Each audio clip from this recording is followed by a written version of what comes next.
309 players. 206 men and 103 women are here for the 2023 FIDE World Cup. It's the premier knockout tournament in over-the-board chess. All of these players have one goal: to become a candidate for the World Championship. Only 3 players in each tournament will earn this distinction. The winners will also earn a combined 160 grand in US dollars. Not bad.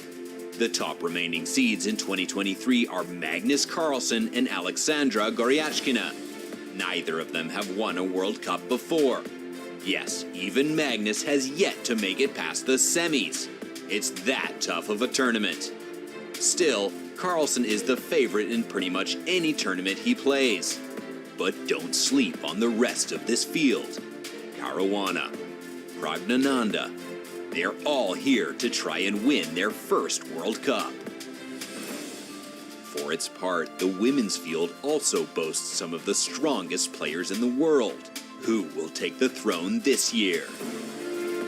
In a knockout like this, it is truly anyone's game. Who will come out on top? Who else will qualify for the candidates? What upsets are in store? This is the 2023 FIDE World Cup.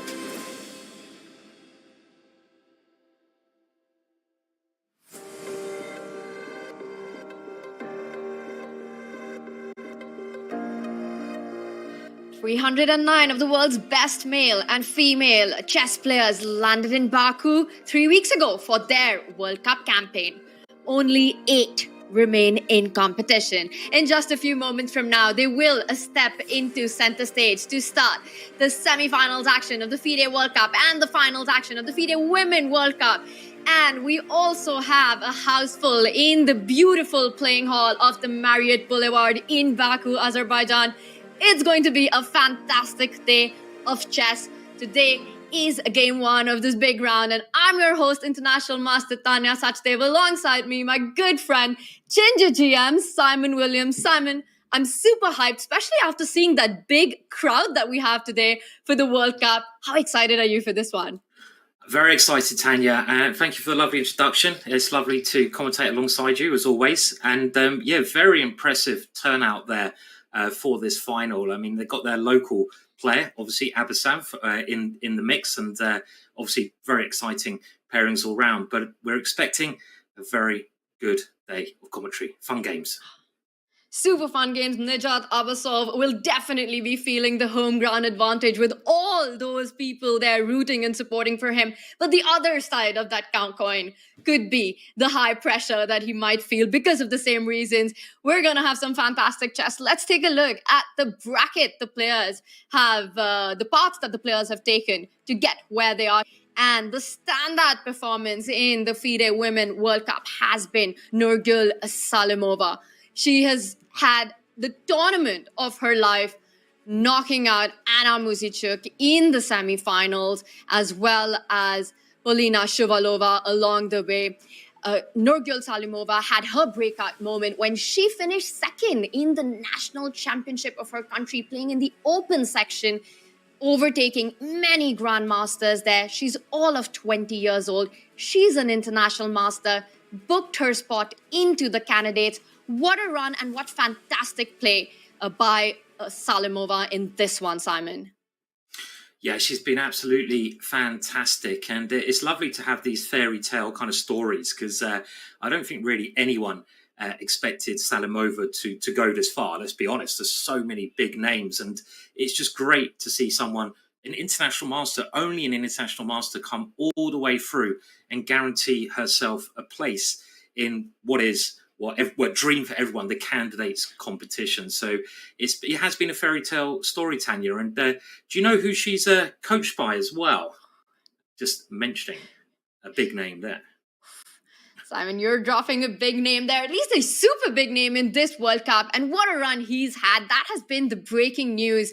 It's been the coach and his prodigy who find themselves in these final stages with the finish line inside at the FIDE World Cup. It is none other than a grandmaster, NIJAT ABASOV. He's the 69th seed. He makes it through to the semifinals after taking down some big names, including Anish Giri. Peter Swidler, Laurent Fressinet, and Vidit Gujarati. He will be playing against Magnus Carlsen. And it's true, as was confirmed, that he is in fact the coach of Salimova. So some brilliant performances there by these two. And what we're seeing in this matchup between Magnus and NIJAT is, Simon, the biggest rating disparity in the FIDE World Cup semi-final history. It's the top seed, world number 1 Magnus Carlsen, taking on 69th seed NIJAT ABASOV. That's crazy, isn't it? I mean, this is another fairy tale story. And I love these stories with the underdog coming through. And ABASOV has also pretty much guaranteed himself a place in the candidates, which is a dream. That's your chance of becoming world champion, of breaking through to the elite. I say pretty much because the only reason it could go wrong is if Magnus Carlsen changes his mind and suddenly decides to play in the candidates, which he said he's not going to do. I think he probably won't do that. So all the players have got their place now in the candidates. But again, a fairy tale story. And what better way to crown it than to play the best player, Magnus Carlsen, Tanya? I mean, this is going to be a really fun match for him. Super fun match, super big match. But as you mentioned, for the players, it's all about finalizing that spot. And even though Magnus did say that they can consider themselves and their spot confirmed, but technically there's still a chance things might change. And whoever does make it through in the semifinals round will be guaranteed a spot in that candidate. And there we see our FIDE Women World Cup board. And we've got Goryachkina, who will be taking on Salimova to fight for the crown. Goryachkina was also the finalist in the 2021 Sochi FIDE Women World Cup, where she lost to Alexandra Kosteniuk. So she is really looking for that title and the fight for the very important third place. Anna Muzichik ready to go. She will be facing Tanzongi. And fun fact, Simon, this also is a rematch from the semifinals of the 2021 FIDE Women World Cup.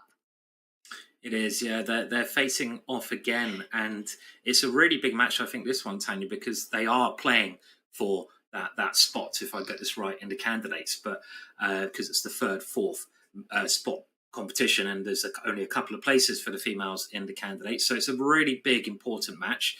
And I think the last year, am I right in saying that Anna, who's sitting there at the moment, she lost that match, so she's probably looking for revenge this time around? Not only for that match, but the 2017 World Championship match also between Tanzongi and Anna Muzichuk, which Tanzongi actually beat Anna and became the Women World Champion in this very knockout format of the FIDE World Cup. So a lot of history between these two players. Definitely a grudge match, a bit of a grudge match there, but a very important fight for that third place into the candidates, the 2024 candidates. And we see our other semi-finalist has arrived. World number 2, Fabiano Caruana, takes off his jacket. And what form he's been on. Just a fantastic play by Fabi. He's eliminated some of the biggest names in the chess world, including Jan-Krzysztof Duda and Lenia Dominguez, the only player to be undefeated so far in the FIDE World Cup.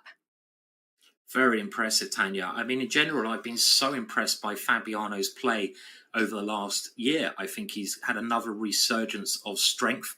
I feel that's probably because Magnus Carlsen has sort of stopped playing or saying he's going to play for the World Championships. And maybe Fabiano thinks, well, hang on a minute, I've got a chance of being world champion again. He just seems to be playing great chess all round. And as you mentioned there, he's the only player not to have lost a game so far. So in incredible form there. But we can see his opponent sitting down there. And, well, what can we say about the young Prag, Tanya? What a player he is. What a player, and what a quarterfinal win he had over Arjun. That match went down to the wire. And for all these three players, ABASOV, Fabi, and Prag, they make their debut into the semifinals. They've never reached this far off the stage. And it just means the world to PRAGGNANANDHAA, all of 18, turned 18 during the World Cup. And he's facing Fabi. He mentioned in the interview that he wants to confirm that spot into the candidates. And that would mean he'd need to win this match against Fabi or fight for the third place. And we see the players are ready to go. The cameras are on. I think this is the first time that we're seeing such a massive crowd in Crowd. the playing hall. And it's undoubtedly all for this man in front of you. And I'm not talking about the world number one. Yeah, and there he is, Magnus Carlsen, and his opponent, of course, ABASOV. So this match is the local player, so the crowds are out for him, but against Magnus Carlsen, the world's best player. And I think this is going to be a really interesting match. I mean, Magnus really wants to win this competition. It's the only competition pretty much that he hasn't won. So he's really, really hungry from it. He's got that champion's attitude, and they're going to start playing there. I wonder what Magnus will do. I thought he was going to move his knight there. That was a bit of a shocking idea. But this is going to be a great match. And because ABASOV is playing such great chess as well. And we did mention Prague a second ago. And I think it's maybe worth pointing out that if Prague does get this place in the candidates, which looks nearly guaranteed, he's going to be the third youngest player in history behind Bobby Fischer and Magnus Carlsen to play in the candidates. So it's quite an achievement, that, Tanya. But we have some moves on the board here. That would be huge. And for Indian chess as well, he would be the second Indian ever to make it to the candidates after Vishy Anand. So definitely a big moment here for Indian chess fans and for Prague. And I'm looking at what we're seeing in front of us. Now, for Magnus, this is an everyday scene. He's got a crowd watching him, photographers around him. But for ABASOV, this could be something very well of a novelty. And I wonder if he's feeling the pressure right now, the expectations that the home ground crowd has on him, or is this huge motivation for him? Yeah, I mean, he's only got all the nation watching him. He's playing the best player ever, maybe, in chess. He's potentially playing for a candidate's place, only playing for a ton of money. No pressure at all, Tanya, on him. I mean, I think the right attitude, and we're seeing the opening follow something we've seen before here, but I think the right attitude is just to enjoy it. I mean, he's done so well. He's probably got the place in the candidate. So his attitude should be, whatever happens, just enjoy the opportunity to play against Magnus, because you're going to play better chess there as well. And we do see a Sicilian on the board. And one of the things I really like about ABASOV's play is that he generally plays the Sicilian in nearly all of his games, Tanya.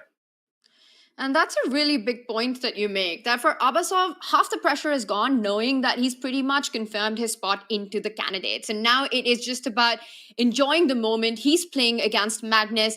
And what a fantastic, regardless of how this match goes, just what a dream run, a tournament of a lifetime this has been for ABASOV. And look at that, a position that you don't get to see out of the opening too often, a pawn structure that visually looks quite horrendous to my eyes, Simon, with black having two double pawns, a set of double pawns on the C line and the E line. I'm going to admit it, I'm not too familiar with these structures for black. And if I did not know the theory here, I would think that black should be worse out of the opening getting this kind of a pawn structure. Yeah, I mean, let's just have a look at the position on the board. I mean, they look ugly, don't they? As you say, I mean, playing a pawn structure like this against one of the best positional players, against a player who loves picking up on the smallest of structural issues, is very, very risky. And I think the way that Magnus has played this, if we just go back a couple of moves, we have this bishop b5 Sicilian. This e6 move is one of the most common moves. Magnus now doubles black's pawn, so creating the first weakness. And now after this move d6, which is not the only move, Magnus plays e5. And I think this is an idea that maybe Jordan van Forest has played quite recently as well. And after pawn takes e5, you have to be a little bit careful, because if you take with a knight here, there might be a queen d4, and that could pick up a piece, potentially, even though white has some tricks there. But after the move d3, there's no rush to win one of these pawns back. Black guarding that pawn, and now knight bd2. So black is at least a pawn up here, Tanya, but an ugly-looking structure. Yeah, that's the big compensation. You've got an extra pawn, but look at that. That last move, f6, just defending that central pawn, is another pawn move. So also really behind in development. It's those kind of openings that you need to be very, very familiar with, because you could come into a lot of pressure in the middle game as black behind in development. A bad pawn structure strategically just looks very difficult to handle. So we can expect a lot of concrete play here, concrete lines by ABASOV. And the other thing that I've always, following Abasov's journey in this World Cup, the one thing that we see is that one, he has great opening preparation and this attitude of being able to play these kind of openings, these unfamiliar offbeat openings against the very best players in the world in a very fearless manner. And I think that's something that's played a big role in his journey so far, and especially taking these critical decisions when in time scrambles, going for this active play. And I think we can expect quite a fiery middle game in this one as well. Yeah, definitely a fiery middle game coming up. And it's probably worth mentioning as well that I've been told, updated, that this was actually following a game that ABASOV had as black against Vidit, but Vidit earlier on did indeed actually capture on e5. So Magnus is playing a little bit more of a gambit style here by not rushing into grabbing that pawn, but just trying to develop his pieces in a more harmonious way to start with. And I like this f6 move. Because, okay, if you've got a bad structure, you might as well hold on to the one asset you do have, which is your extra pawn. And we see another move there just being played. Black now must develop his pieces, and this knight is heading for what looks like a pretty decent square on f7, where it can control some central squares, and both sides just following normal development here. Probably black going to move this bishop out, get castled, and Magnus, I expect, will start targeting maybe the c5 pawn here. This is maybe the main weakness because it can't be guarded by another black pawn easily. So maybe you could get the knight to e4 and start targeting like this after castles. But an interesting position already, Tanya. You have this extra pawn, but an uncomfortable structure there. And we see ABASOV, he just got up, Tanya. He's pretty confident, right? I mean, getting up, chilling out, going to wave to his fans, maybe do some high-fiving, Mexican wave as he goes by. And I'm just looking at the position on the board, and you play this opening, you're up a pawn, but your pawn structure's been destroyed, and look at that move that Magnus has just made. Rook to g1, intentions cleared, shots fired. This is going to be very spicy. But yeah, for Abasov, just playing knight h6, developing that knight to the edge of the board. By the way, what have you done to the Simon Williams that I know of? When you said that knight is headed to a good square, you said f7. I thought you were going to get it to the center of the board with knight to f5 instead. That's the Simon Williams that I know. Yeah, good point, Tanya. Hang a minute. On that reason, I'm just going to pour myself a coffee. Maybe that's what I need. A bit of coffee, I think, this morning. Because that indeed is a much more aggressive route that you pointed out there. The knight coming into the centre, and I very much actually approve of that idea. A more active approach to the position. Of course, d4 is a great square for the black knight, defended by two pawns. But let's also just talk about this rook g1 move, Tanya. I mean, hang on a minute, did he just mouse slip? Did Magnus just accidentally touch the rook? And then his opponent said, well, I'm sorry, you can't castle anymore because you touched the rook first. I think I fell for that as a junior once. I went to castle and I touched the rook, and my opponent said, to castle, you have to touch your king first. Kind of ridiculous rule. And he's put the rook on g1. I think we have to just, mention this move because it looks completely ridiculous, right? I mean, where does the white king go? But when we look at it a little bit deeper, it does have a good point. As you said, Tanya, you're getting ready to push. Do you know the name of this pawn, Tanya? I'm going to be checking out your pawn names as we go on today. So just be careful. Enough time with you in Oslo, Simon, to know all the pawn names. And I'm ready for it when you ask. This one's the easy one. And chat, you know it as well. This is Gary the G pawn. It's about to come up the board. And I fully agree with you that rook g1 looks a bit strange at first. But once you take a deeper look into the position, you understand that Magnus is perhaps intending to put his king to safety on the queen side. Go long castle. So one can imagine and envision the white bishop stepping up to b2, the white queen coming on to e2, and eventually a white king finding safety on the queen side. So rook g1 actually is preemptive of all of that, and the g pawn can start advancing down the board, not only taking control of that f5 square, but at some point you want to start destroying black's kingside pawns, making use of that f6 move that Abasov made early on and use that f-pawn as a hook. Now, Simon, all that said, if we did not know, and chat, I want to hear this from you as well. If we did not know that this was a semifinals match between Magnus Carlsen and NIJAT Abasov, we've got to play guess the ELO here. You see this position out of the opening, and You would never believe that these are two super chess players, super GMs playing.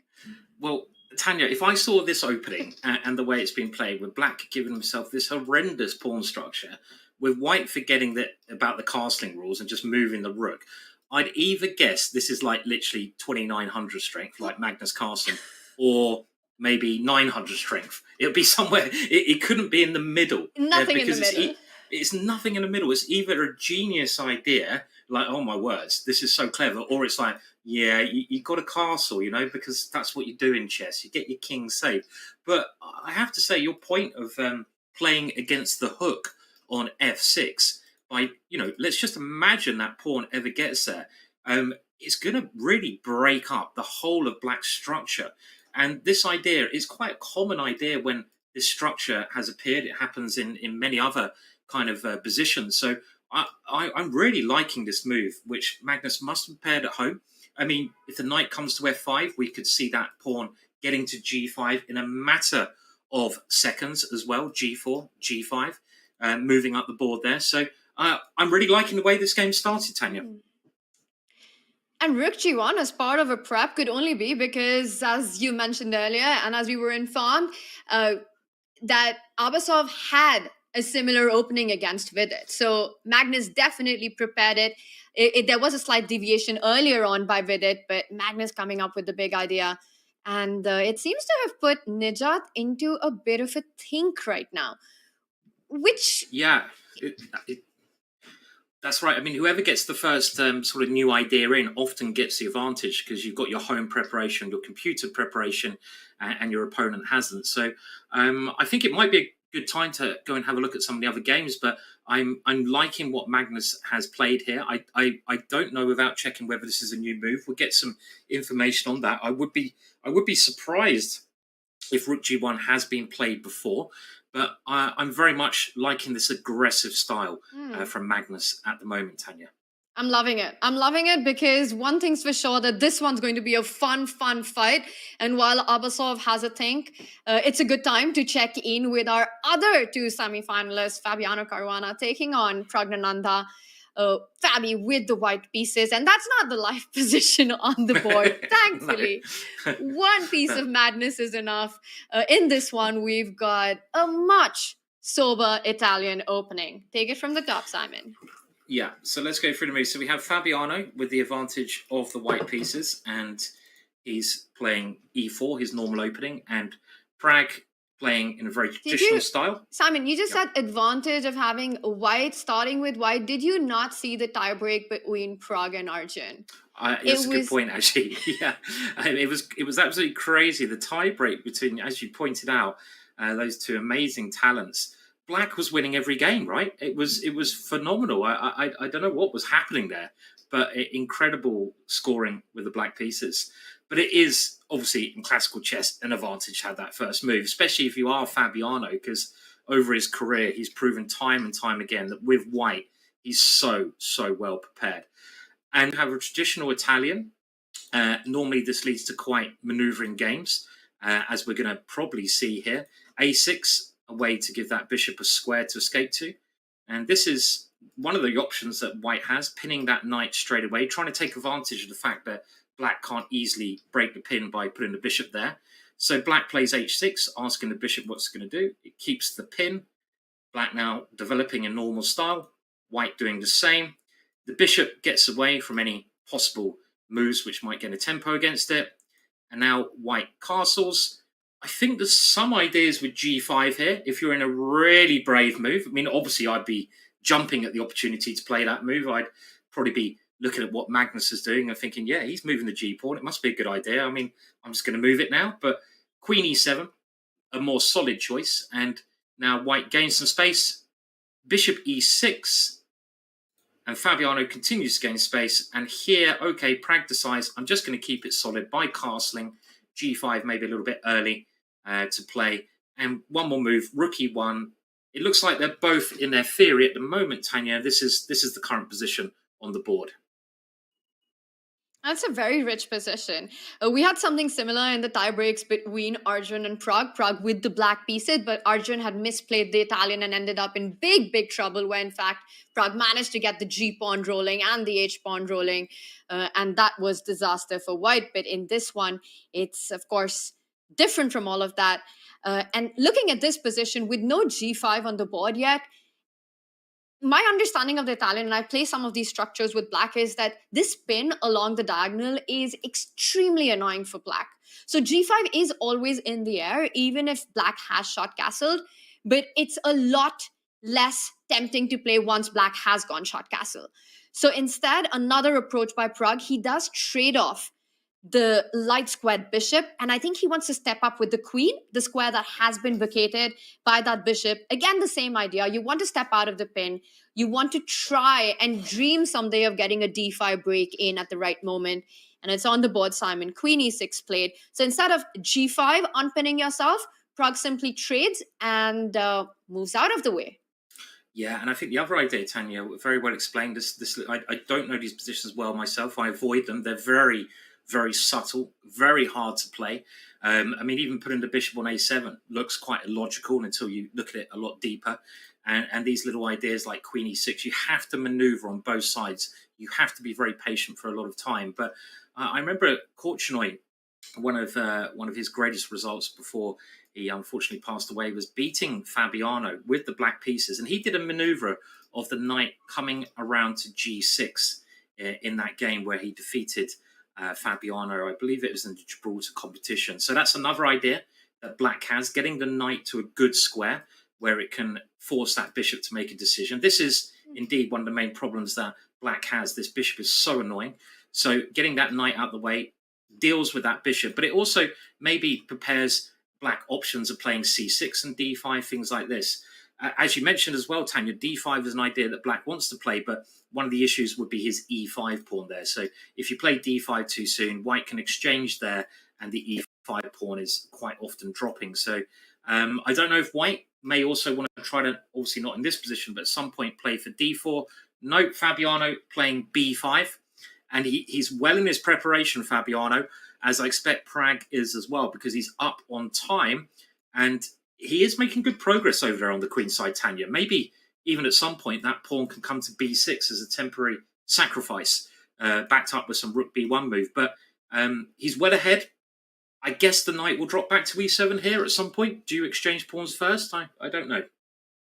That's always a tricky decision to make. Do you keep the pawns on, or do you trade and then fall back with the knight? One thing sure, that black does want to get that knight to e7.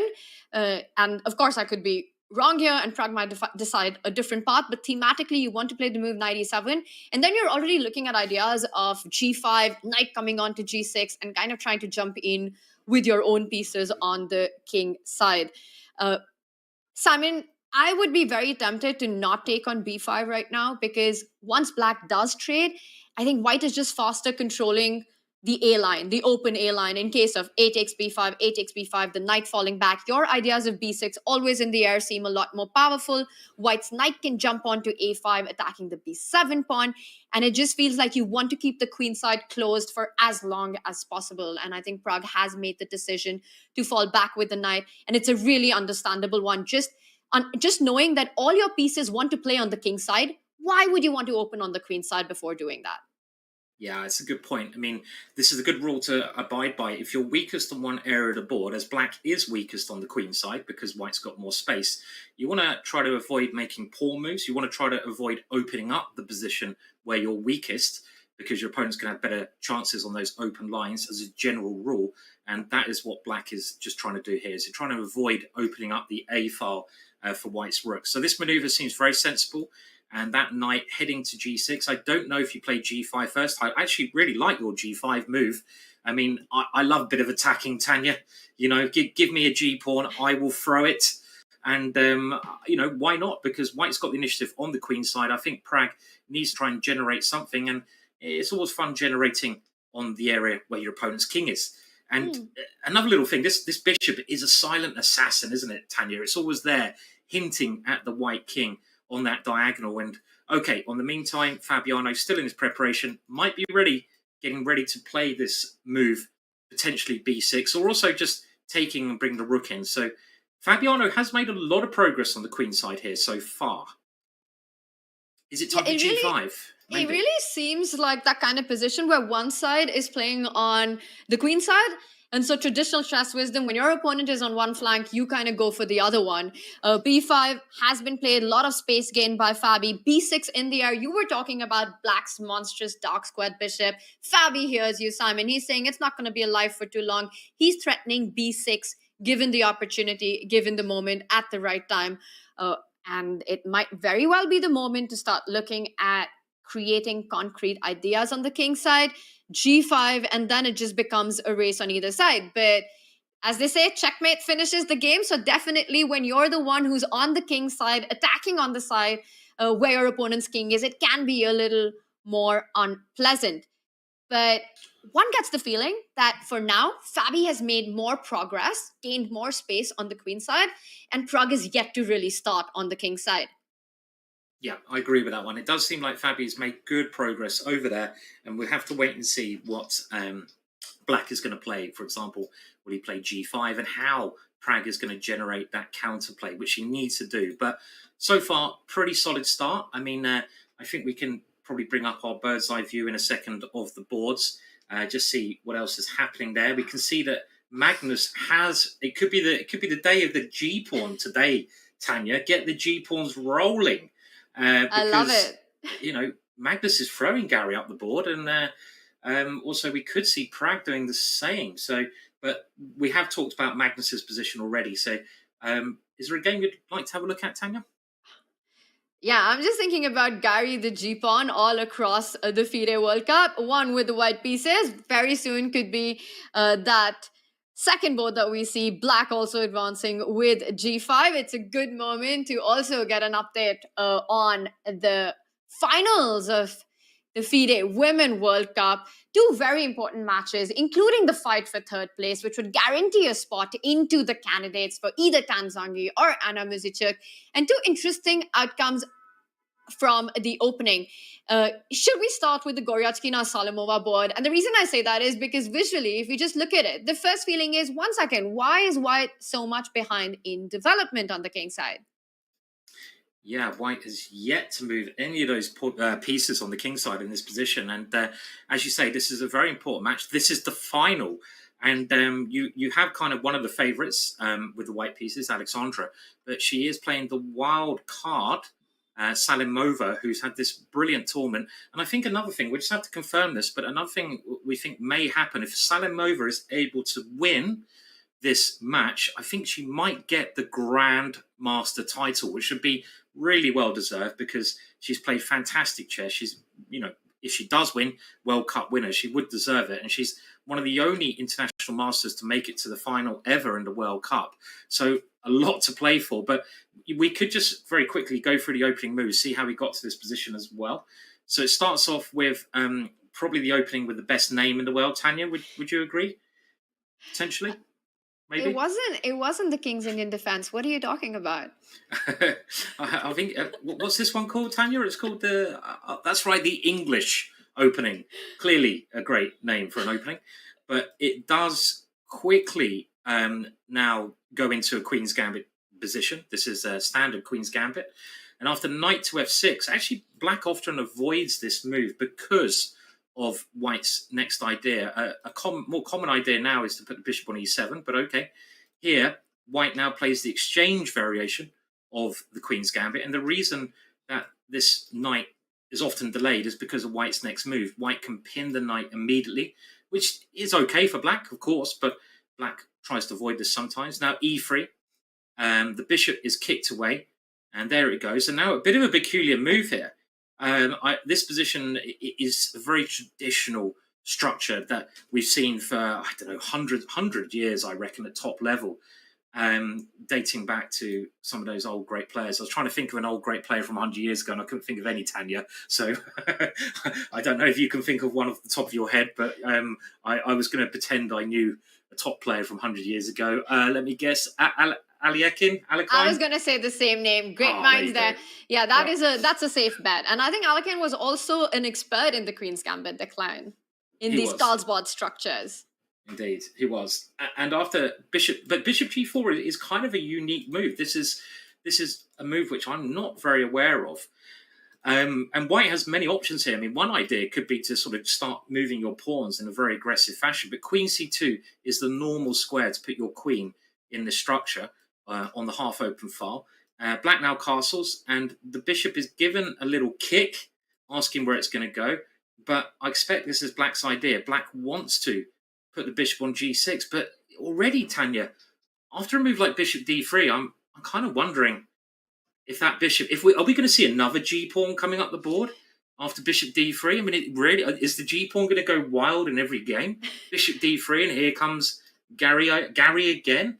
I mean, is this bishop going to be good or bad? I think that's the question in the opening here. No such thing as too much Gary, right, in chess? So G4 would be a massive, massive threat once you take away the G6 square. I really like the idea that you mentioned. Black's dream is just to get the bishop on G6, and you just stop it. Prophylaxis. You put your own bishop, developing it to D3, and one gets the feeling that Black needs to be really quick at that moment. It's clear that Salimova has something in mind. She's got to know what she's doing to go into this line with Bishop G4 and putting her bishop at the edge of the board where it can run out of squares. And seeing her style of play throughout the tournament, Simon, we've seen her take these very gutsy, brave decisions, which has really gotten her this far in the event. I think she's going to go for it in the center. So if you play a move like Bishop D3, the first move that comes to mind in this kind of a position for Black is strike in the center with a move like C5, because you really don't have time to develop your own knight, allowing White to go G4. So C5 is what I think she would have in mind, but I have no idea where that would lead to if White continues with the plan of G4. Yeah, this could get very, very messy, as you point out, Tanya. I mean, just to show this idea again, we kind of want to play G4 here, but Black would then just play Bishop G6, and Black is doing absolutely fine here. There's no problems at all. You probably go Bishop D3, maybe the bishops get exchanged, which helps Black generally in these kind of positions. So by playing Bishop D3 first, after Bishop H5, you're just aiming to take there. So as you mentioned, Black has to be quick. So C5, I love this move, trying to open the position. And after G4, what is happening here, Tanya? This could suddenly explode into life. And I expect this is what Alexandra is thinking about at the moment. Can she play this way? Because Bishop G6 now, how else do you save your bishop? Well, I'm assuming here, I'm just going to take on G6. And I mean, even this is very complicated. The critical move would be Queen takes G6, but the White King is in the middle. There's potentially good counterplay that Black can get here, Tanya, in this kind of variation. Yeah, this looks like a complete mess, but Goryachkina has played a completely different approach. And I think I understand why she's made the move that she has. It wasn't something that we were considering. She's traded the knight on F6. And I think her point is that after Bishop F6, you recapture it with the bishop. You definitely don't want to spoil your pawn structure. And now White has the option to actually take advantage of Black's light squared bishop being undefended with the move Queen to F5. And that's a double attack, Simon. I'm hitting your bishop on H5 and I'm hitting your central pawn on D5 as well. I know that I'm really behind in development, but does Black have enough compensation for losing that central pawn? Very nice idea. I didn't see this idea at all. And I think it's clear here that we can put a couple more moves on the board, because you have to move the bishop now. And White's idea, if White decides to throw the queen in, would be to take here. Now that you're a pawn down, you probably don't want to exchange queens. So, I mean, my first thought would just be to develop. But in general, this kind of position could be very interesting. I mean, I don't know if this is preparation at all from Salimova. You'd think it probably is, because Bishop G4 is quite a strange move. It's also quite risky for White, as you say, because for White to castle kingside is going to take 3 moves. You have to move the knight, you have to move the bishop, and then you castle, which takes a long time. You don't really want to castle queenside. That just looks too risky to my eyes. Too many open lines there. So it's, can Black in this position generate some kind of counterplay? I mean, maybe you can allow the exchange of queens, but as Black, if I hadn't prepared this with a computer, I'd be like, I want to attack. I don't want to exchange queens. Even something like Queen E7 looks quite logical, with ideas of Rook D8 taking on D4. So this could get very wild as well. I mean, let's just put it on the board. Let's say I do play Queen E7, maybe not the top choice, I mean, the computer is now greedily saying you can take another pawn, but for a human to start playing like this is really risky.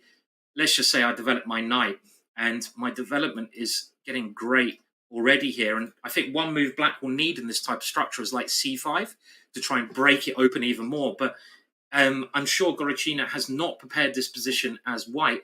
And in such an important game, you would be scared, wouldn't you, Tanya, grabbing these pawns like this against a potentially well-prepared opponent. So is she going to really go queen f5? That would be a very brave move. She's thinking about it now. Let's just go back to that position. She reaches out and she's done it. It's on the board. And 100% agree with you that getting greedy for that second pawn on b7, that is asking, looking, begging for trouble. You definitely don't want to do that, but the central pawn on d5 is of value. Black in return has the compensation of a bishop pair, better development, open lines for the rooks to land in, and definitely Simon Black will not be trading queens after Goryachkina does pick up the d5 pawn. It's going to be a fighting middle game, and I think for Salimova, it really suits her style of play. She loves the initiative. She loves to be the one who's on the attack. An aggressive player. She's shown that she's got this unique ability to take these extremely brave decisions with even little time on the clock, and that's been fantastic to see. So this kind of a position, I think Salimova does thrive here. We will jump back to this one and see how it develops. You got one more very critical game in the Women World Cup with Anna Muzichuk taking on Tan Zhongyi in the fight for that third place, the spot into the candidates. And that one looks equally wild in the center. Yeah, let's go to that one. So this is a really important clash because, as we mentioned, the winner of this match will get that candidate's place, but it's not clear that the loser will automatically get a place in that all-important way to become world champion. Now, again, Anna Muzichuk playing the best named opening in the world. This position is actually, I believe, a pretty common position from the English opening. I might be a little bit biased there. I don't really mean that, by the way, but let's have a look. So it's the traditional English with knight c3 and now e5. And if you think about it, this position is basically a reverse Sicilian. But white playing the Sicilian has the extra tempo, so white avoids most of the dangerous variations. Now g3 played and c6. And this is in basically the c3 Sicilian that black is trying to play here. Black just wants to build up a big center with the pawns. And the next move, therefore, is the key move from white. White is trying to disrupt that by at least asking a question to that pawn. That pawn comes forwards. White's knight comes into the center. And you get this position with colors reversed with the pawn there. And we saw that actually, I believe in the last... There were two C3 Sicilians, weren't there, Tanya, in the last matchups? And you got this position in one of them. I think Prague played this position. Maybe it was Prague. But the C3 Sicilian was very popular in the last matches of this competition. But let's keep going. Bishop C5, asking the knight the question. That knight comes and gains the tempo by attacking the bishop. And now the bishop comes back to E7. Not one of the more popular moves, this one, but still a safe square. White continues developing. Black gets this very nice pawn chain. White, though, starts to chip away at that pawn chain. And here we are, current position on the board. And the one thing I do know about this, because I played the English opening most of my life, it's the first ever opening I played. When I was a more positional player, Tanya, I don't know what happened to me. I had a rush of blood to the head when I hit my teenage years, and I went a bit crazy, I think. But I used to play quite positionally. And I know that theoretically White's supposed to just be a little bit better in this position. Because if this pawn is forced to do something, let's say Black takes it, well, you get very nice pressure against the isolated pawn, and White is also a bit better developed here. So it's going to be interesting to see what Tan has prepared after this d3 move. I'm surprised that Black's gone down this. And also, looking at the clock times, maybe Anna has just got that first surprise in, Tanya. And let's also once again point out the big history between these two players. This is the semi-finals matchup. It's a rematch from the 2021 Sochi FIDE World Cup semi-finals between Ana Misichuk and Tanzangi, which Tanzangi won, and also a rematch of the 2017 World Championship match, which was also in the FIDE World Cup, which Tanzangi won. So Ana Misichuk looking at this as getting her revenge as well, and of course the big third spot at stake. Agree with everything that you just said, Simon, especially this move D3. It's a really nice move, challenging the center, forcing Black to take a decision because of all the attack on that central E4 pawn, and Tan does take the decision to trade, which means that Black ends up with an isolated queen's pawn for the rest of the game. And suddenly this over-ambitious play with the pawns in the center could turn out to be a long-term strategic weakness for Black. Black will castle, White's rooks will come to the center, the D line, and it will be about, can a White make enough of this weakness or not? I have to say that I'm a little biased to these positions. I like playing against the IQP, Simon, rather than be the player who has it. I know that there are dynamics. When you have the isolated queen's pawn, you can look for attacking possibilities. You can look for the right time for the knight from f6 to jump to e4. But I really like the long-term strategic weakness to fight against. I favor White in this opening outcome. Yeah, I agree with you, Tanya. I mean, I quite often like playing with the isolated pawn, because generally there's a couple of rules. When you have this structure, this is the isolated pawn for what should be obvious reasons. Black can't defend it with another pawn. It's a bit of a Billy No Mates. You know, it doesn't have any friends. This poor little pawn. You've got to feel a bit sorry for it. You kind of want a friend to come and guard it like that or that, but you can't do that here. So it's a long-term weakness, but it does give Black a bit of a space advantage, and in general that means that Black, in normal isolated pawn positions, can play very actively with her pieces. But in this case, it's not so easy, it seems, to Black to do that, because White also has the development advantage. I think this fianchetto, you don't normally get in when you're playing against the isolated pawn. This also helps White, because one of Black's main ideas would be to attack on this diagonal, but it's not as effective here. So in general, I think this is a very pleasant position for Anna from the opening, and her opening strategy has worked very well here. I mean, there's even a threat of just winning a pawn at the moment. Yeah, I agree with you. And you could think about taking it immediately, or just build the pressure after you go Shark Castle, just bringing your pieces to safety. To me, it appears out of all the games that we've gone through that White is doing really well in most of the opening outcomes. We've seen potential Gary the G-pawn that could advance.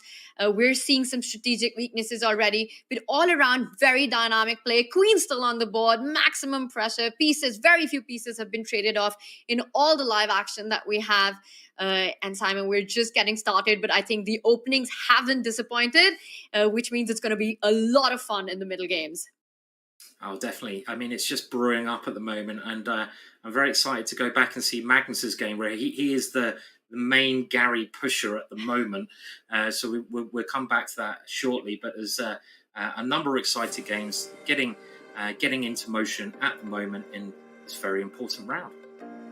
And this is our live view from the Marriott Boulevard playing hall, where the World Cup is happening. A huge crowd in support of the local hero, NIJAT ABASOV. Right there, it is all eyes on Magnus Carlsen versus NIJAT ABASOV. We will be back with that game and all the other games on the other side of this break. Don't go anywhere as action heats up in the semi-finals of the FIDE World Cup.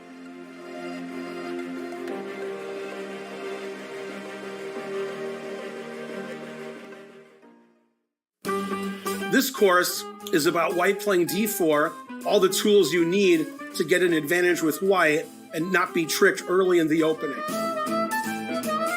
Now, it has a really long, complicated name that I'm going to mispronounce now, so you can make fun of me. Okay, don't make fun of me too much. I'm trying to help you here. It's called the Chelyabinsk variation, and I'm probably mispronouncing Chelyabinsk. That's why I call it the A6 Slav.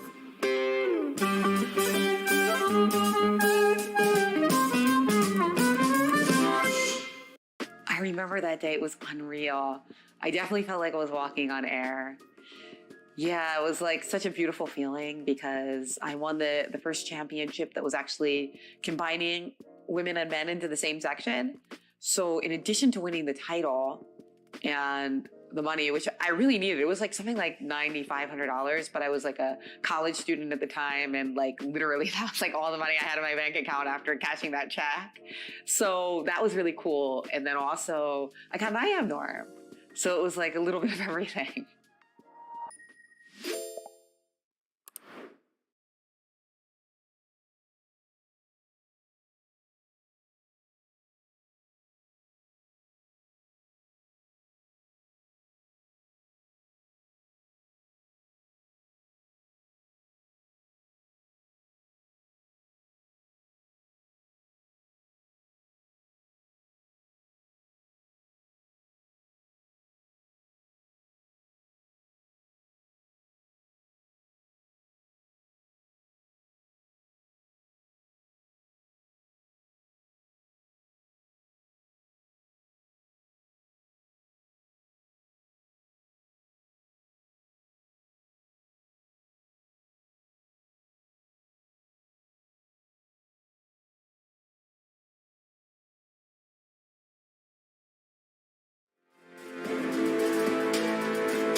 And the World Cup continues for the young and old, as we see probably the youngest in the crowd there, inspired by the chess that he's seeing, the heroes that he's seeing, especially the local hero, the local star, NIJAT ABASOV, playing against world #1 Magnus Carlsen. And there we see a house full at the playing venue. Magnus Carlsen yet to win a World Cup. This is his third semi-final at the World Cup. It was back in 2007 that he made it to the semi-finals, lost to the eventual winner, Garakamsky, and then in 2021, a repeat of the story when he was knocked out of the semi-final by Jan Krzysztof Duda, who Simon went on to win the World Cup.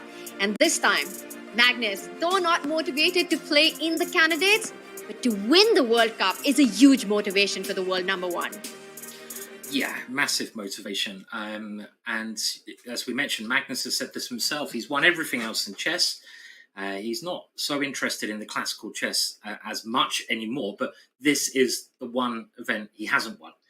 He got knocked out by Duda in the last one when he got in the semi-finals. So he got actually in the same position he's in here, the semi-finals, and that's where he left the competition. So he's really motivated, as every champion is, to win everything, win all the titles. And he's playing this, as you say, this sort of rather, ABASOV, the local hero, but the shocking player, I would say, so far of the competition in his results. I mean, he is the 69th seed and he's got his place in the candidates. Kind of a dream come true for him.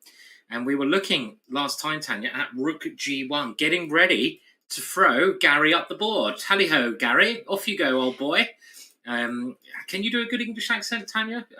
Tally-ho. Can you say tally-ho for me, Tanya? Oh my gosh, it's gonna be awful, but I'll give it a go. Yep. Tally-ho, let's go. Carry the Jeep on. No. It sounded like your normal accent there, but just with tally-ho. I feel I just did that. I just said tally-ho, but did not change the accent. Exactly. You didn't change anything. You just said tally-ho. I'll do a better job next time. Okay. So that was a bit naughty of me to put you on the spot like that. Not like me to do that, is it, Tanya? Okay, let me go. Let me try one more time. Okay, go for it. Tally-ho, carry the Jeep on. No, that just sounded more like my Indian accent more than ever. It's just so hard to do this. But I'll get there someday. Yeah, I mean, my accents are horrendous as well, so you definitely don't want to What hear are them. you saying? I think the general perception in the world is that the English accent is one of the nicest in the world. And maybe chat can tell us which accent they prefer the most. But what I hear in general is that there's a lot of love for the English accent. Well, maybe. Tally-ho, the English accent. Tally-ho, the English accent. Off we go, old boy. We do love a good old English accent in the chat here. Jolly good. Wah, wah, wah, wah. And right, I'm just going to speak normally now because otherwise this is going to go completely off the rails. And Rook G1 was played though. I mean, this was a great idea. And we see that ABASOV now plays Bishop A6, and the computer is not a fan of this. And it's very easy to play a bad move when you're faced with a new idea. But I don't think it's a terrible idea. I think the point is if the knight comes here, black wants to exchange that one off. But the question does remain, Tanya, what is the bishop actually doing there, right? I mean, apart from trying to exchange a knight on c4, it's not doing much at all. And Magnus just continues. G4, tally-ho. I heard him shout that in the tournament hall. I don't know if we'll be able to get the audio of that. Black drops the knight backwards. And now, I don't think you might be able to play g5 here, but black is guarding that with 3 pieces. So you would have to sacrifice another pawn. So instead, Magnus just puts his queen on e2, which is lining up the queen against the king. And now g5 is becoming more of a threat. Because if things get exchanged on g5, the e5 pawn may drop, and the queen is just really strong there. So ABASOV has to get developed, and he goes bishop e7, very logical looking move, defending that g5 again, that square, and maybe trying to castle. But I would also be a bit scared about castling kingside if I was black here, Tanya, with that rook ready to kill me. I mean, it looks like the unique play is kind of working all right for white here. And I can hear the ambulance outside my window, and it feels like the ambulance is coming for black's position right here. As you're saying, if black's king was to castle on the king side, the rook is perfectly lined up. I think this is a very critical moment, which is going to really show what is Magnus's intention and the kind of approach he wants for this game. Because I see two very reasonable ways forward. And I did read the feature chat, which said that g5 is the best engine move here. So chat helping us out with that. G5 definitely looks explosive and very direct, extremely concrete, taking advantage of that e5 undefended pawn if black was to recapture on g5. The other idea, as we were talking about earlier, that I really like is simply to continue with development as well. You keep all your threats on the board, the age-old wisdom of how a threat is better than its execution, and you just continue with development. Take out that bishop. I would put it on b2, also lining up further against the e5 pawn, so that if ever you get to it, it becomes that much more dangerous, and you're also clearing the path to get your own king to the safety. I'm a sucker for development, so bishop b2, long castle would have been my approach, but I would love to see g5 happen on the board as well, where things get completely chaotic and messy. And according to the eval bar, it is the best move in the position, as was pointed out. Maybe we can do a little deep dive into what actually happens if Magnus chooses that approach. Yeah, let's do it. I agree. Again, everything you said, Tanya. I think this is a very important position to see what Magnus's mindset is, because he can go g5. This looks very logical. We'll come to that in a second. Or he can just develop a piece and, the threat is always there. But his idea of going rook g1, must be to play this move at the right time. So let's just have a deep dive into the move g5. And the first thing we can see is that this pawn is quite a nuisance for black. I mean, if black ever tries to castle kingside, you're just going to run into the rook, and you would never dream of castling in this position. But what else can black do? Can black capture this pawn? And to my eyes, that also looks very risky. I mean, maybe you can. Let's try taking with the knight, maybe, because the reason I'm going to take the knight, I kind of want to get rid of your knight on f3. So let's just try this one, when white's idea will be to damage the black pawns even more. God. I mean, let's just have a look at these pawns, Tanya. Let's not have a look at these pawns. Ugh, feel a little bit sick. I mean, black is 2 pawns up, but oh my words, all that black needs to do now, Tanya, is move that pawn there, and it will be like the ugliest pawn structure I think I've ever seen. And here, well, what is Magnus's idea? And there might not even be anything immediate. I mean, just because the pawn structure is so bad, I mean, you have to be careful. If you try taking a pawn straight away, you might give black a chance to now make some exchanges. So bishop f6 runs into a check, but maybe a move like queen d4. And, you know, the more exchanges that are made, I feel the easier black's position becomes. And you don't need to rush taking this pawn here. You can build up. And maybe now a move like bishop b2 or even knight to f3 might be played, and it just feels really horrible, this position for black. White's going to win at least 1 pawn back, probably 2 pawns back, and everything's disgusting about the structure here. But it is 2 pawns, Tanya, so maybe there's some play in this position for black. I don't like it though for black, this particular line.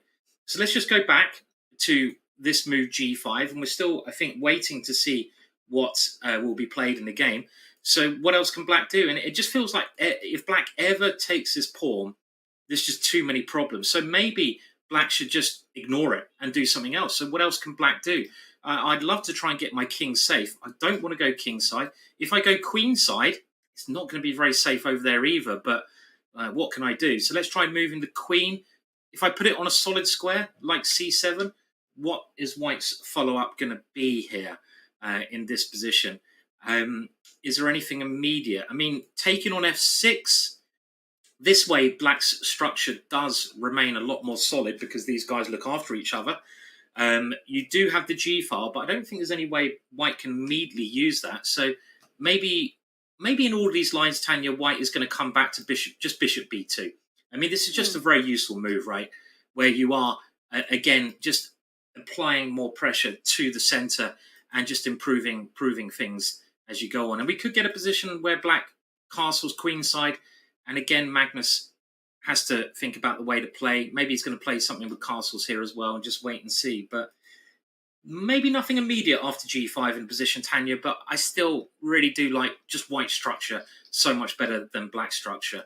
What will he play? Will he play g5 or bishop b2? I reckon, Tanya, he's going to go bishop b2. That's a more Magnus move, in that Magnus loves keeping the tension when I watch him play. Are we going to have a little bet here? I'm going to go bishop b2. Do you want to bet Bishop g5? b2 was my plan from the start. You've just very conveniently taken the first bet and then forced me to take g5. But I will not be surprised if we see g5. g5 will be a tally-ho moment if it does happen. g5 is the tally-ho move here.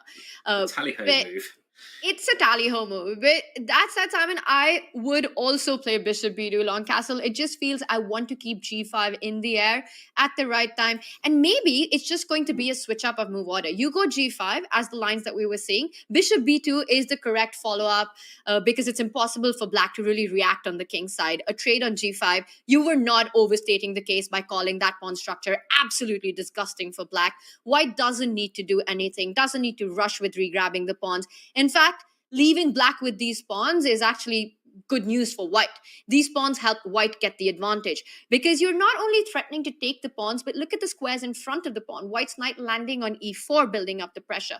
The bishop from b2 always attacking e5. And the thing with these pawns is that it takes away key squares from black's pieces. So you really want to keep them on the board because they're a huge asset to white on the board rather than off it.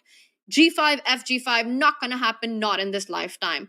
And if that doesn't happen, then the logical follow-up, even after G5, would be a move like develop the bishop to B2, go long castle. So I think we're going to see these moves, but perhaps just to switch up in the move order. But because I like to live, oh my God, I was just going to say I like to live life on the edge, so I will take the bet. And I'm glad I didn't, because Magnus has made his decision. He did reach out for the bishop, and it's on the board. So he did play bishop e7, bishop b2 here. So the tally-ho move, we can't hear tally-ho anymore because it hasn't been played. But as soon as g5 is on the board, Tanya's going to scream tally-ho in her best English accent, which is proving to be pretty bad. Which is pretty bad. I think I can hear a tally-ho. But there will be a tally-ho moment, proper big one, because g5 is in the air and will arrive at the right moment. Bishop b2 just feels like the natural move here without overcomplicating things. Yes, bishop b2 seems very logical. You develop your last piece, you keep the threat of g5 there. You don't have to play it straight away. For example, you might want to see where black puts the king first. I mean, if black goes kingside, then obviously g5 will be much stronger because the black king has committed itself over there. And you can play a lot of other useful moves. You can castle queenside here if you want to. And you can do just even h4 maybe is a move you can build up with. But I like bishop b2. It only helps white's position. And I think another problem that black has here, Tanya, is just finding a plan for black, right? White has a clear plan. White can improve, play g5, and then start targeting things depending what happens after g5. For example, you can maybe capture, get your rook into the position when you play this important move, or you can try to play g6 at the right moment. So white has really easy moves to play, but often in chess, it's who has the easier moves. They will have the advantage, even in an equal position. But I can't really see black's plan, Tanya. I mean, this bishop is not doing anything. This bishop is very bad, trapped behind the pawns in the middle. This knight, it's not going anywhere. You can put it on d6, but I don't see where it's going after that. Maybe black can castle queenside, but even that's not really a plan. So I'm struggling to find a plan for black here, Tanya. I think we have a move that at least answers what NIJAT has in mind. He has, for the time being, stopped Magnus from going longside castling. He's played the move queen to a5, a developing queen move, something that you pointed out earlier. Bring out the queen. He is targeting that a2 pawn. So for the time being, long castle can potentially just run into queen a2, which is something that you perhaps don't want to allow as white. And then this move makes a lot of sense because it pins your knight on d2, so there are no more jumps from the knight coming on to e4. Is it time now, perhaps, to think about g5? You were talking about what is black's plan here, and Simon, I think at some point, black has to think about getting in an e4 break the center, but it has to be timed really well, combining the pin on with the queen on the knight on d2 and the bishop a6 hitting the queen on e2. I don't think it's possible at the moment, but it's always an idea in the air for black. I like it, yeah. E4 is probably a clever move that can be played here at some point. Not here, because obviously the queen can take it, but I'm just wondering about this castles move, because, you know, it looks like it's not possible. But let's just double check that. I mean, the whole point of putting the queen here is to stop castling. But if white does castle, and black continues with what looks like the obvious plan, queen takes a2, is there any move? I was thinking queen e4 here, starting to really get some concrete threats on the board could be interesting. I mean, you know, maybe white can even play this. Maybe white can even let black grab this pawn because there's not an obvious follow-up. I mean, I think queen e4 would be a nice way to play now, and maybe g5. It wouldn't be like Magnus So to gambit a pawn in this way. Again, you know, players' styles. If you've got a nice position, you think already, as maybe white does here, why would you give this pawn up? I'm just wondering, though, if he can castle. I mean, this could be quite a crazy move to play, and just to allow that to accelerate the development. Possibly an idea. Would you call it a tally-ho move if Magnus was to go long castle? I would call it a bit of a, I don't know about tally-ho. I think it's sort of scallywag. It's more of a, oh, you scallywag. That's like a, ooh, that's kind of like a crazy move, right? It's the kind of move you'd like, you know, I would be gobsmacked. I'd be, yeah, pretty yeah. much. gobsmacked as well. At first, when you mentioned that there's even an option for white to go long castle, I was shocked because I thought queen a5 just stops it. Yeah. But it feels like it could be a bit of a mouse trap there. You kind of lure the queen to a position where it's far away from defending his own king.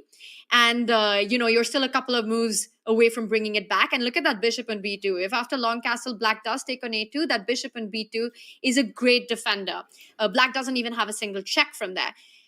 But unless you find something direct, let's just show that long castle. And the eval bar. So one of the ideas I was thinking is after you attack c6, let's say that black naturally defends it. I want to maybe in some positions play knight c4. I'm just trying to trap your queen as well. I don't know if this is the right idea, but your queen has no way out here. And if you have to take on c4, you could suddenly get this queen being a real nuisance attacking e6. It's, again, it's quite a weird position. I think the idea of dragging black's queen here, it looks like black's queen is very active, but it might just be on a bad square where it can't defend the pawns there. So an interesting idea, but it's not necessary, I think, for white to castle here. It's probably more sensible moves to play in the position, like g5 straight away. Yeah, I would think that g5 makes a lot of sense here because it's a move now, especially with the bishop lined up on b2. It just feels like it's a good time. A long castle, unless Magnus finds something concrete or a way to at least win back one of the pawns or find chances against that queen, it feels like when you have a good position out of the opening, you don't need to take such drastic measures. The position just doesn't demand it. A very interesting approach if he does go long castle. My heart is with g5. I want tally-ho. I want Gary the g-pawn on the board. And I would be happy to see g5 right now. It would mean that, and he's reaching out for something. What's he going for? He does make a decision. Oh, he's playing another move. Very interesting decision here. Magnus has played quite a committal move. I mean, I really liked your g5. I mean, also there's some ideas of the rook doing a ridiculous maneuver after g5. I love weird rook moves like that. But Magnus has actually played, I say, a committal move because it didn't look like, Magnus is a master of strategy, but he's put the pawn on c4. The computer does not like this move, as I can sort of see as a big clue there, the big dubious mark. But maybe this is, well, I don't know, what's the idea here? I mean, I'm assuming the idea is just to confirm the pawn structure so you stop any ideas that black has of giving up the c-pawn. So if we go back one move, let's just say I play like h3, a move you might have to worry about. I mean, you mentioned e4 here, but let's remember black's a pawn up. Maybe another idea black has is c4. And the point in these positions is that this bishop can now get out of its cage. Yes, you sack a pawn back, but if you can get your bishop maybe to somewhere like this, your bishop is starting to creep in to the structure. So I think the positional basics of c4 is just to rule out that. You're going to make sure black's pawns are doubled forever, so they can never really break. They can never sacrifice themselves to energize the other pieces. But it is committal, Tanya, because you can't move the knight to that square anymore, and you're blocking the position up to a bigger extent. So, interesting decision from Magnus there. I think it's a really cool move. Everything that you pointed out, white shuts off the light squared bishop that black has on a6, but not only the light squared bishop, but also the dark squared bishop on e7. With no way for black to now advance c4, that bishop is dead as well. White's got two knights against black's two bishops. In general, you want to keep the positions closed. You want to make sure that black doesn't get activity with that bishop pair. So it takes care of that strategic factor as well, really blocking down the center. The problem of that knight on d2, you can solve it by eventually getting that knight to e4. So it still has good squares in the position. But I think, Simon, the more I look into this position, I'm just wondering if Magnus actually also has ideas of combining what we mentioned earlier. And I don't know what's the right way to demonstrate it, but you're already showing it with the arrows.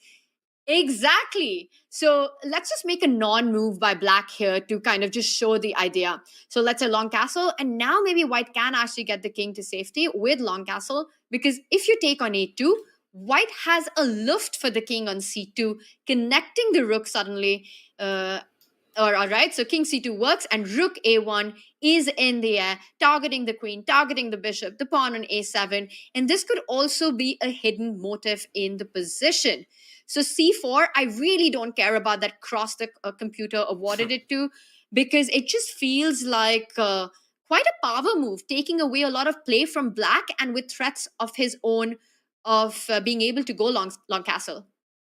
I totally agree. I mean, sometimes we've got to just disregard what the computer says, and it's very easy as a commentator, a player, a viewer. I expect most people watching the chat, if they got the computer running, to get memorized with what the computer is saying. You know, you don't think normally like a human. You start thinking very artificially, and a move like this is a very human move because it does a lot of positional things. As you say, Tanya, it shuts both of the bishops down, but the computer for some reason doesn't like it. I'm not even sure why it doesn't like it here, but I think that habit of just jumping at the computer's first choice is something I certainly got to remove from my job as well. But black has played a move, Tanya. Black has ruled out for the time being this G5 idea and played G5 himself, and that seems like a good option because White's possible move was always quite scary there. So black's just trying to say, you're not going to play it yet. Magnus has played another logical move. Magnus is trying to ask that pawn the question and attacks it with the move H4, Harry 4. So we might not be hearing Tanya shouting tally ho for a while now. I'm hoping we do a bit later on. It will give her a chance to improve that English accent. You know, tally ho, but we'll see. Not for a couple of moves. Oh, still not there. All right, try again. I didn't hear that. One more time. I'm glad you didn't. It was awful. Okay. But I agree with you that after G5, I don't think we're going to see White G5 land in anymore, because I'll be quite surprised if ABASOV takes the decision to actually capture on H4, further ruining the pawn structure. What Black seems to have in mind is actually to solidify the situation on the king side with a move like H6. At least that's something that I would consider here. So that if you grab on G5, I can retake with the H pawn and just keep everything still intact. You don't have your G5. My E5 pawn is still defended. I get control on the H line. So I'm not expecting Magnus to actually take on G5, and I see that H6 indeed is on the board. And now I'm just wondering, Simon, what about our other tally-ho idea of White actually going for alongside queenside castling, inviting Black to get greedy with the A2 pawn? It makes a lot of sense, Tanya. I agree here. I mean, you want to get your knight out of the pin. You want to try to put your king in the safest place you can. And these pawns do act as a shield for the white king. So I really like this idea of castling. I don't think Black can grab this pawn on A2. It was quite risky when we didn't have a definite plan. But now that we've got the C2 square, this Rook A1 just looks way too scary for Black. Black has to play Queen A5 here, so we can have a look a bit further, but I don't believe it. Rook A1. The Black Queen has to now go to B6 to defend the bishop. So Black is 2 pawns up here, but it just feels a bit greedy, doesn't it? I mean, my eyes are getting drawn to Queen E4 here with the idea of coming in this way with the Queen. But there's other moves like, even trying to attack that Queen with the bishop coming over here. Maybe Black can take this, but it just seems really dangerous. You're 1 pawn up. Why grab another pawn and give White a bigger initiative? So I like your casting move here, Tanya. Looks like the right move to play. He's about to take a decision, although it was kind of hard to find a killer blow in that last position where it felt like Black is hanging by a thread, with the queen falling back to B6. And it is 2 extra pawns for Black after Rook A1, Queen B6. But one just feels that with the doubling up on the A line as a potential idea, Queen jumping onto the center of the board, it is very dangerous. Magnus, meanwhile, takes another approach. He still keeps the king in the center, but he's trying to force ABASOV into a decision on the king side. He now first moved the rook from H1 to G1. Now it finds itself back onto the home square, putting pressure on the H line with threats of, at the right moment, trading on the G line. Right now, the good news for Black is the knight on F7 does defend the H8 rook. So there's nothing to worry or panic about at the moment for Black. Yeah, I think there's another clever idea, Rook H1 here, Tanya. I think Magnus can now castle, right? Kingside, because he's put his rook back on the right square. Too clever for me, Sai. Yeah, you can't castle That if you would moved be your rook already. That would be the ultimate tally-ho moment. That would be more like what the hell moment, I think, So if Magnus castles here after moving his rook a couple of times, I'd love to see that happen. It'd be very good video footage for us. But a good move, rook h1, obviously lining up on the h file.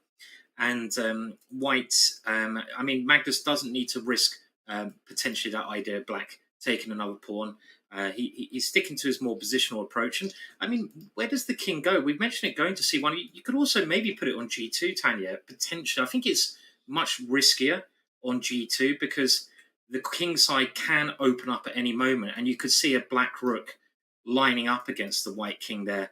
And black has some breaks like f5 or h5 to get rid of this g pawn and open up the line. So I think I mean, maybe you can go king d1. You know, if you want to be